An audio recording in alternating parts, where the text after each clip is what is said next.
Cuarto de Ensayo es una presentación de Banreservas, el banco de todos los dominicanos. Bienvenidos a Cuarto de Ensayo. Soy Dunia de Wind. Este cuarto es un espacio semanal de conversación y narración de temas que pueden ser de tu interés. Quédate aquí conmigo. Te invito a este espacio, a este rinconcito para pensar.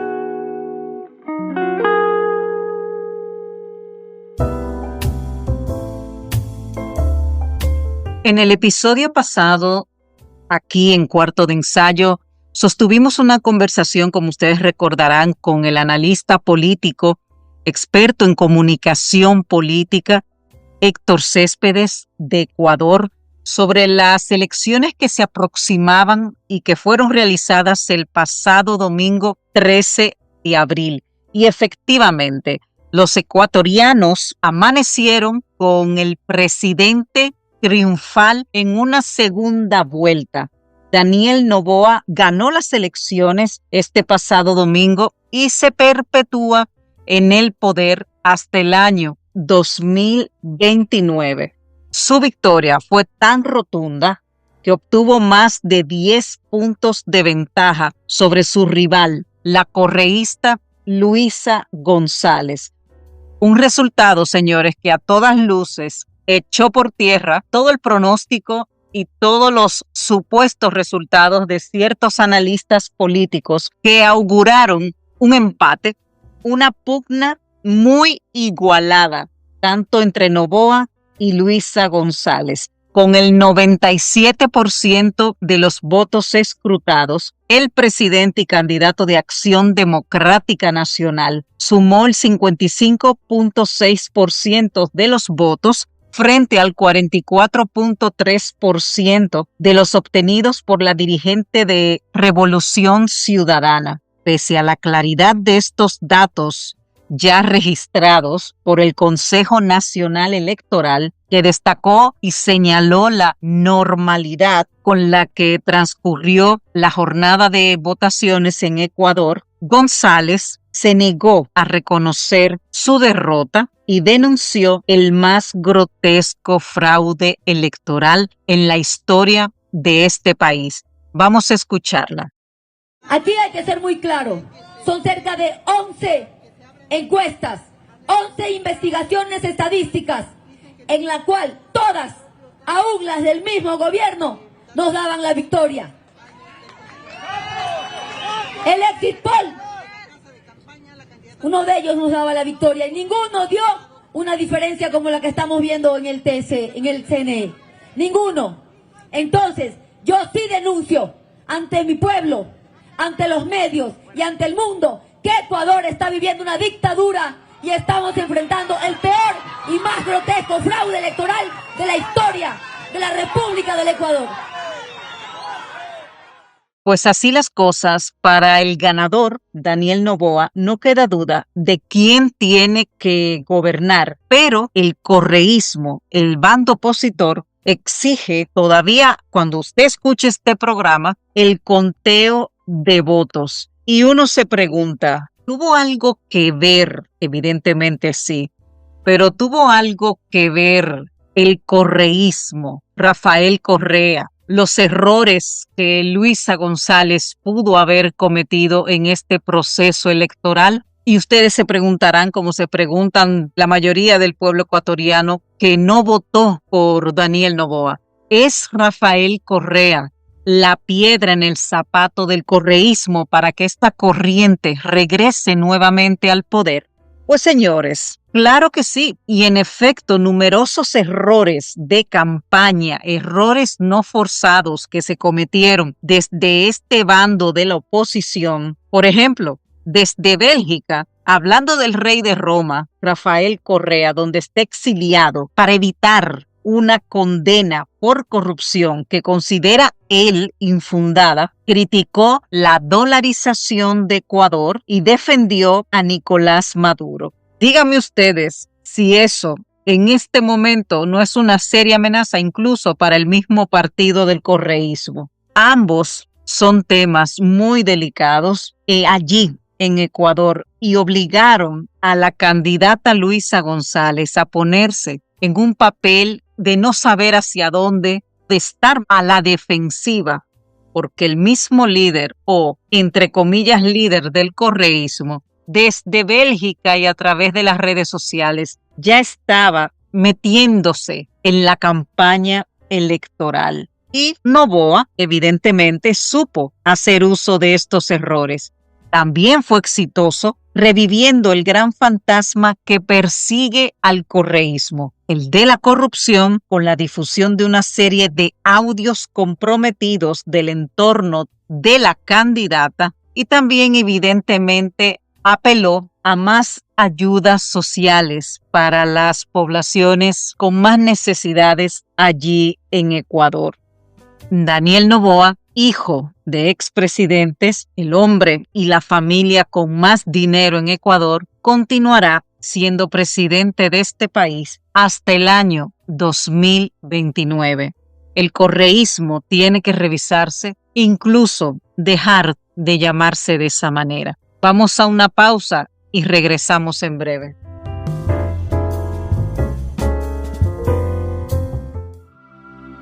Hemos dado tantos pasos, hemos hecho sueños realidad. En cada esquina de esta tierra vemos toda la felicidad. Oh, oh, oh. Siempre le damos para allá. Equipo que no se rinde, gente buena que da más. En cada esquina de esta bella tierra, la solidaridad es nuestro aliento. Tendiendo la mano, construyendo nuestros sueños. En Banreservas ponemos el corazón en el crecimiento de nuestra gente, comprometidos en todo momento y ocasión en ser el banco de todos los dominicanos.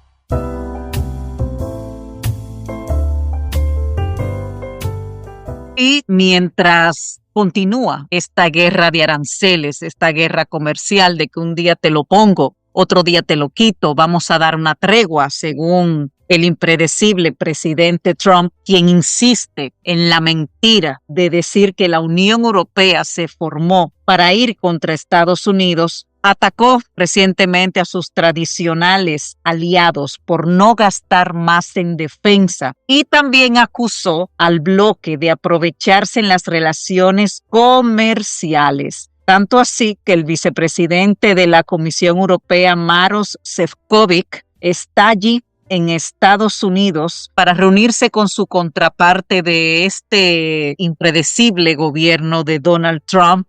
Y es la primera vez que las dos partes, tanto de la Unión Europea como de Estados Unidos, se reúnen desde la tregua arancelaria.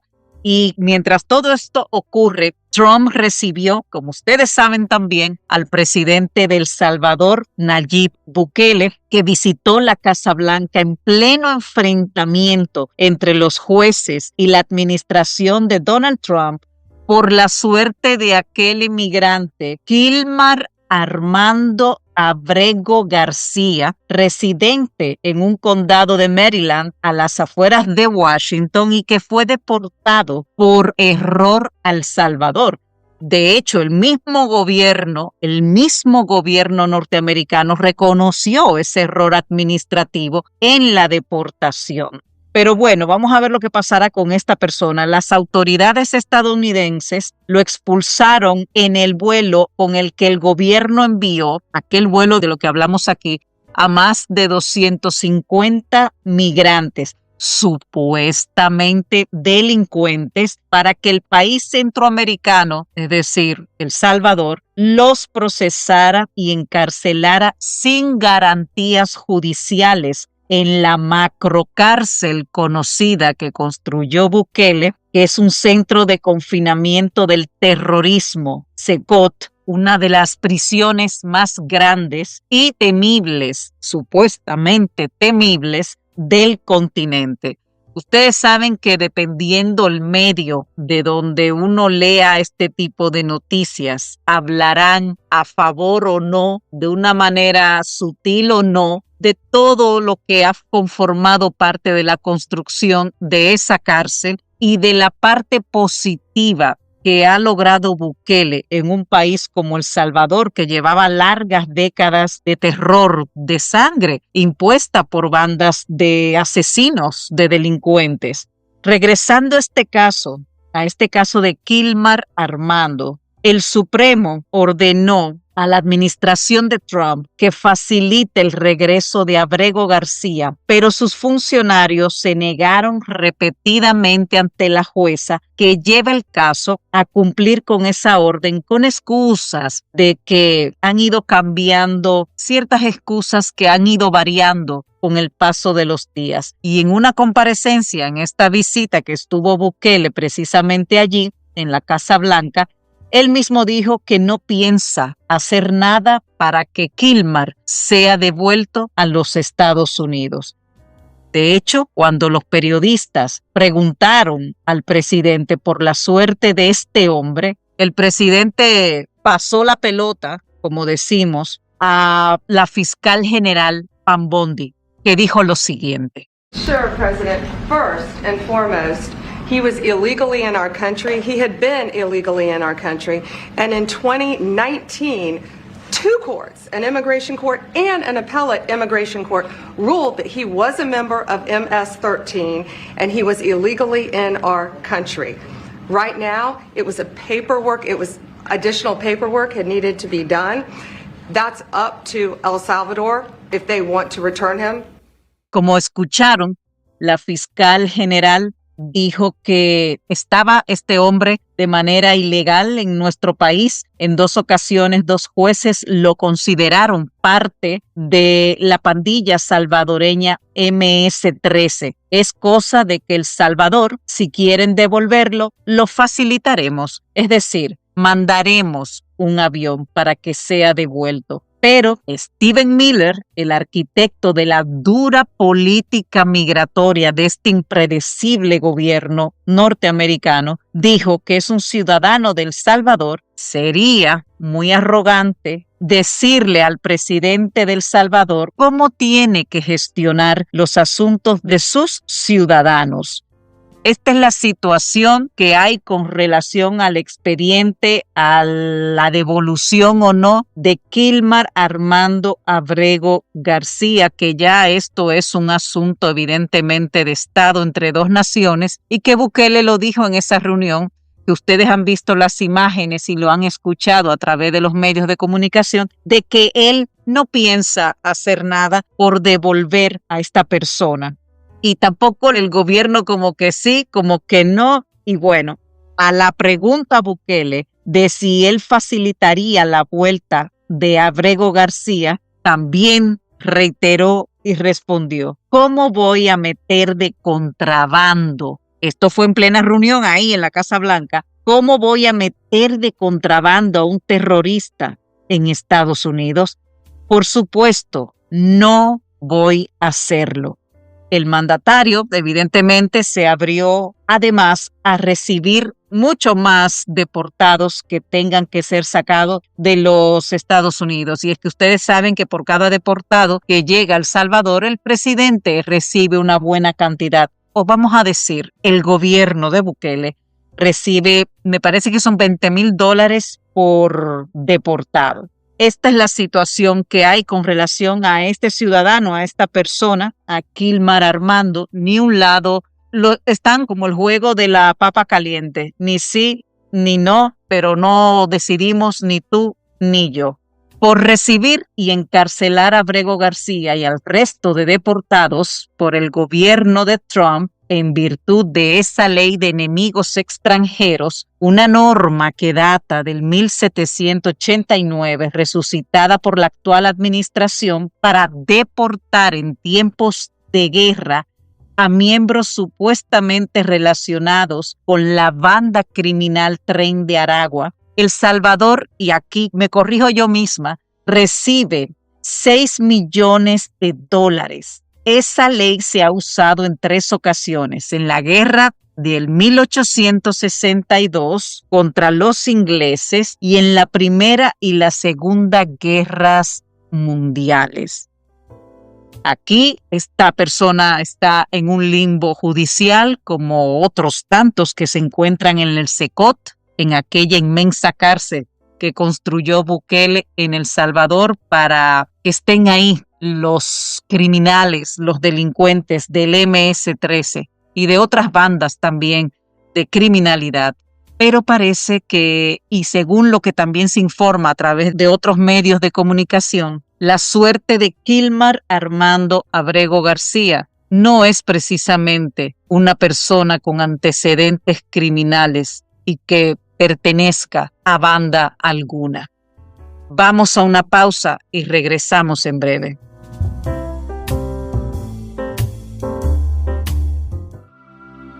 Hemos dado tantos pasos, hemos hecho sueños realidad. En cada esquina de esta tierra vemos toda la felicidad. Oh, oh, oh. Siempre le damos para allá. Equipo que no se rinde, gente buena que da más.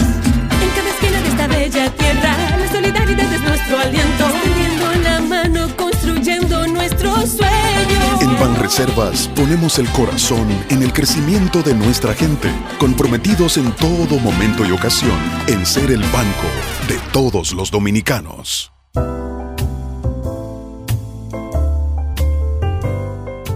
Nos faltará tiempo, nos faltará mucho tiempo para analizar, hablar sobre la prolífica vida literaria y personal del Premio Nobel de Literatura del año 2010, el peruano y latinoamericano universal Mario Vargas Llosa, fallecido el pasado domingo cuando sus hijos, a través de la red social X, Twitter, antiguamente llamada Twitter, publicaron esta noticia y pedían también al mismo tiempo respeto y privacidad. También anunciaban que no se harían ningún tipo de eventos fúnebres ni honras fúnebres y que todo se quedaba en la más estricta intimidad familiar, como el noble escritor dio sus instrucciones antes de fallecer. Y es que Vargas Llosa, según el periodista argentino Martín Bianchi, ya conocía que tenía una enfermedad no curable diagnosticada desde hace 5 años por médicos en pleno verano del año 2020. En ese momento, una de las primeras cosas que hizo Vargas Llosa fue escribir una carta a sus hijos, Álvaro, Gonzalo y Morgana, comentando sobre esta enfermedad, una enfermedad grave, en su caso sin cura, pero para la que había tratamientos que podían retrasar ese desenlace final. En ese momento había un cierto distanciamiento familiar por asuntos que no valen la pena ni comentar. Y esa misiva sirvió para revivir y unir nuevamente a ese clan, como él le llamaba, a esa tribu de los Vargas Llosa. En realidad, el gran escritor desde el año pasado ya había decidido su retiro, ya hace un largo tiempo, y se retiró, valga la redundancia, a Lima, a su país, para pasar los últimos meses o años que le quedaran de vida, rodeado de su familia y en su casa limeña. Su memoria estaba más frágil, pero siempre decía que quería ser recordado como escritor. Y como bien dijo, aunque uno no sabe en qué forma va a ser recordado, si es que va a ser recordado. Pero evidentemente el legado, la obra de una figura de la talla de las letras de Vargas Llosa, que hoy todos los periódicos en España, en todos los países de Latinoamérica, inclusive The New York Times, rinden tributo a ese gran intelectual, a ese gran escritor de talla mundial, a través de diversos artículos de opinión, de editoriales de todos los medios de comunicación, escritores, aspirantes a escritores, periodistas, personas que tuvieron trato con él. No ha habido una hoja de un periódico en la que no esté una reseña en honor al Nobel, con sus más y sus menos. Como no podía faltar en este aluvión de artículos, el escritor nicaragüense Sergio Ramírez, Premio Cervantes, lo recuerda ya él como un aspirante a escritor y señala en su artículo publicado en El País, donde por cierto Vargas Llosa duró 33 años publicando esa piedra de toque, como se llamaban sus artículos. Yo en lo personal no me la perdía, me encantaban, porque si algo tuvo este hombre fue, como también ha salido a relucir, y que eso todo el mundo lo sabe, para él, para Vargas Llosa, la escritura y la política siempre fueron dos caras de una misma moneda, la de la libertad individual. Fue un escritor que nunca se cortó, que nunca disimuló una simpatía o una antipatía ante cualquier tipo de gobierno latinoamericano.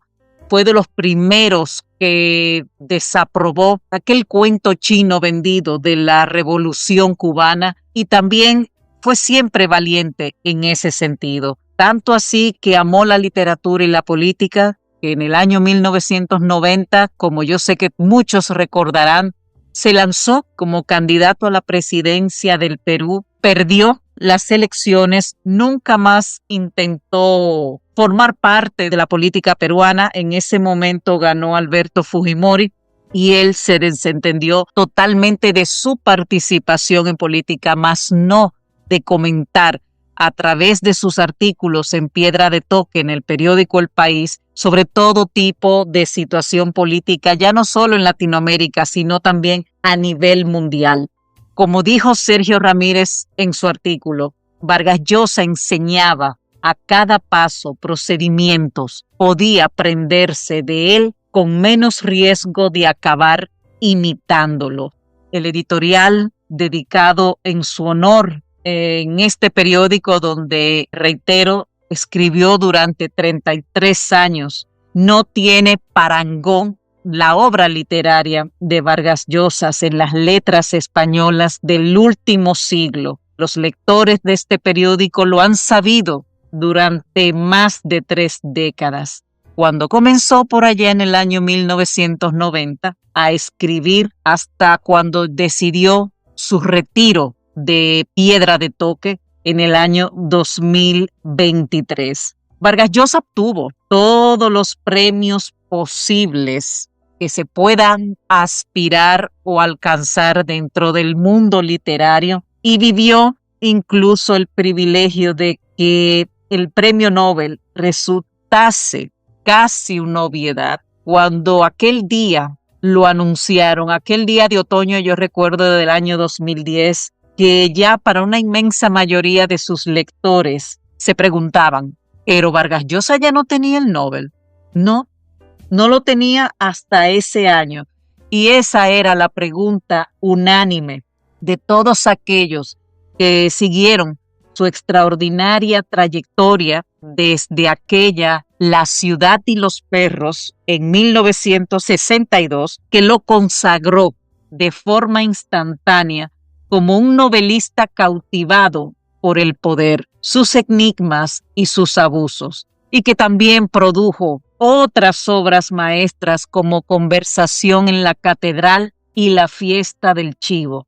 El inventario de las novelas de Vargas Llosa eclipsaría, sin embargo, la voracidad incontenible también de un ensayista apasionado en una perpetua interrogación sobre el mundo. Y así habla el editorial del País, los editoriales de los demás periódicos en España, en México, en Colombia también. Por ejemplo, Javier Cercas, otro gran escritor español, dice en uno de los recuadros de sus artículos, era ante todo un demócrata radical, que es lo que cualquier demócrata debería ser. Al margen de los aciertos y los errores, como intelectual se le podría definir como un hombre virtuoso. Todos, la mayoría, aprendemos de los grandes, Yo también quiero recomendarles una lectura a todos los que sientan curiosidad, porque Vargas Llosa tampoco se quedó solamente en la arena política y literaria. Vargas Llosa tuvo también un papel de actor con la gran actriz española Aitana Sánchez Gijón. Fue una interpretación muy interesante hace ya largos años. Y también, para los que no saben, Vargas Llosa dirigió una película por los años 60, 70, que una parte de ese rodaje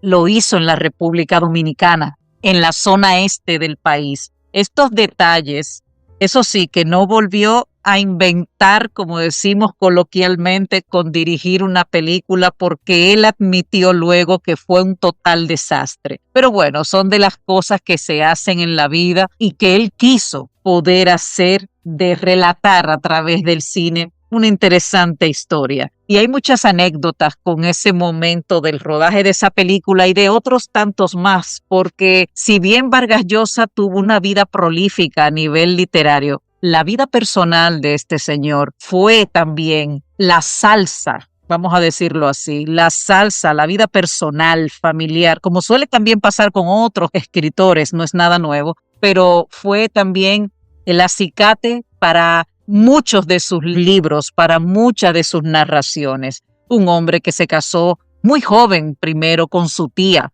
para luego dejarla en París para casarse con su prima hermana. O sea, que todos estos asuntos familiares se tejen con la política, con las historias de sus novelas. Y si usted quiere saber más de todos estos detalles, también de las eternas leyendas urbanas que surgieron entre Vargas Llosa y el inmenso García Márquez, pues yo les recomiendo el libro del escritor peruano, por cierto, Jaime Bailey, que para mí es uno de los mejores libros, lo que pasa es que bien fácil de leer, bien breve, que él tituló Los Genios.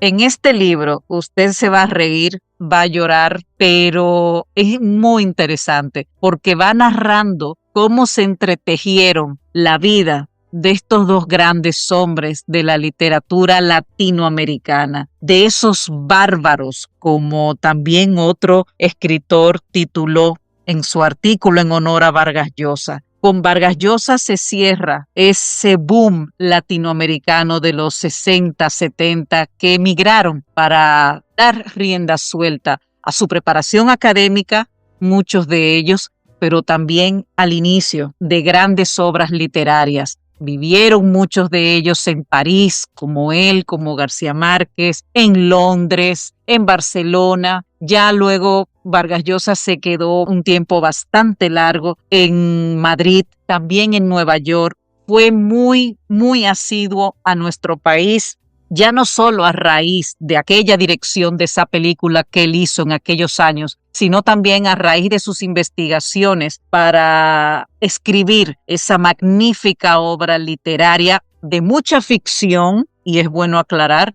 que fue La Fiesta del Chivo. En el año 2023 pude tener la oportunidad de conversar con la agencia literaria Carmen Balcells, que fue la agencia literaria de estos grandes intelectuales que está en Barcelona, y pedirles la autorización para hacer la producción de La Fiesta del Chivo en Santo Domingo, porque es un libro que narra todo lo que fueron los últimos años de la nefasta dictadura trujillista en la República Dominicana, en base a la narración de un personaje de Urania, un personaje ficticio creado por Vargas Llosa y que va narrando una experiencia. Obviamente la experiencia no está lejos de la realidad que vivieron muchas mujeres en ese momento con Trujillo y bajo la dictadura de Trujillo, cómo se manejaban las familias en ese entorno. Y Vargas Llosa también fue condecorado con la más alta distinción en la República Dominicana en el año precisamente 2023, que fue cuando hicimos esta producción en el Teatro Nacional, una producción inolvidable en un montaje fantástico de Manuel Chapuzó, y que no faltó una persona que no llenara esas casi 20 funciones, que para un mercado pequeño como el nuestro, 20 funciones ya es un número digno y de reconocer. Fue de verdad una experiencia, para nosotros fue honrar a este gran intelectual en vida, como fue hacer esa producción de la Fiesta del Chivo, que contó con su autorización y él estaba muy al tanto de que se iba a realizar esa producción de su libro allí en Santo Domingo. Como dije, Vargas Llosa fue parte fundamental del estallido global, ese famoso boom de literatura latinoamericana desde que en 1963, siendo apenas un veinteañero, ganó con su libro La ciudad y los perros ese premio de biblioteca breve convocado por la editorial barcelonesa Seix Barral. Y a partir de ahí, la trayectoria nunca se detuvo hasta su última novela, Le dedico mi silencio, del año precisamente 2023, cuando él dijo que en temas de novela ya esta era su última narrativa, su última novela, dedicada a su esposa de más de 50 años, Patricia Llosa. Cuántas cosas me quedan por decir de Vargas Llosa, pero hemos tratado de tocar todas las vertientes de su vida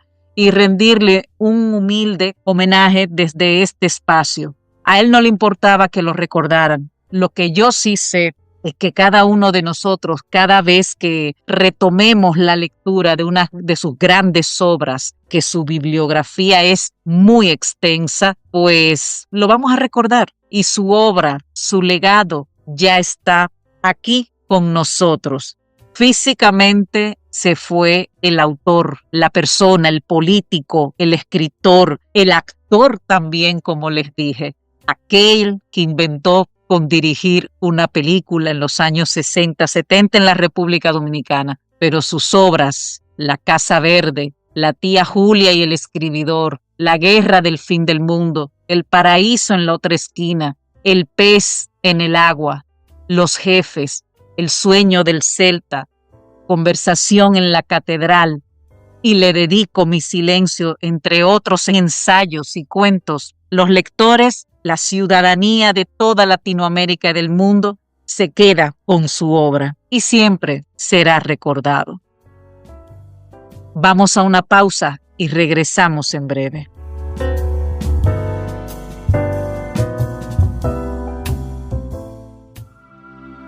Hemos dado tantos pasos, hemos hecho sueños realidad.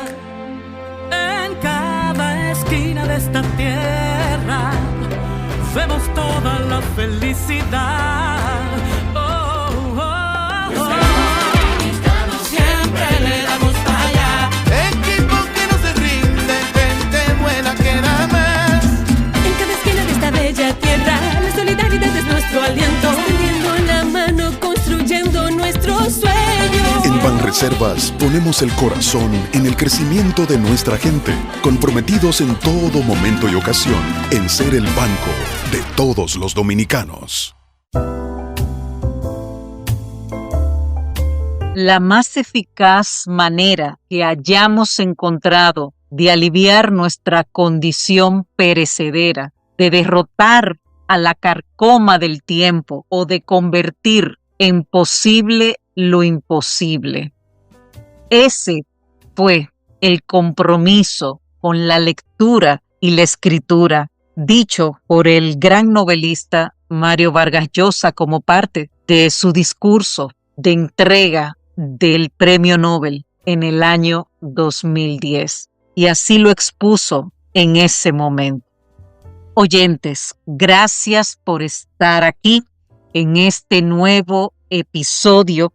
Recuerden que nuestro correo para comunicarse con nosotros es cuartodensayo1@gmail.com. Recuerden también que todos nuestros episodios desde el día 1, desde el primer episodio hasta este más reciente, están colgados aquí en esta plataforma de Spotify.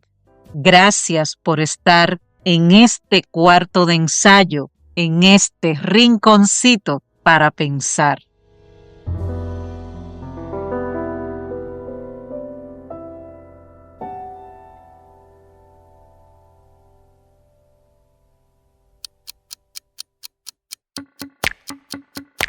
Cuarto de Ensayo es una producción de DW Producciones y Comunicación. Conducción y dirección general Dunia de Wind. No olvides suscribirte y compartir nuestro contenido cuando nos escuches a través de la plataforma de tu preferencia. Cuarto de Ensayo fue una presentación de Banreservas, el banco de todos los dominicanos.